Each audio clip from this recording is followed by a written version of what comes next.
সবাইকে নমস্কার। আমি মুনমুন মন্দির শাড়ি হাউসে নতুন একটা ভিডিওতে সবাইকে স্বাগত। দেখো বন্ধুরা, আমি পরে আছি সুন্দর একটা জিনিসচুড়ি। তোমরা কি এই জিনিসগুলো নিতে চাও পুজো অষ্টমী রাত বা নবমী রাতে পরার জন্য বা পার্টি ওয়্যার হিসাবে বিয়েতে? তো চলো এর কালার অপশনগুলো আমি তোমাদের সাথে একটু করে শেয়ার করব। জাস্ট কালারটা দেখো।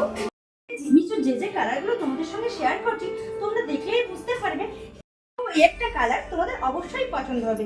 সামনে বিয়ে বাড়ি যাওয়ার জন্য কোনো শাড়ি পছন্দ, অবশ্যই এই শাড়িটা তোমরা নিয়ে নিতে পারো।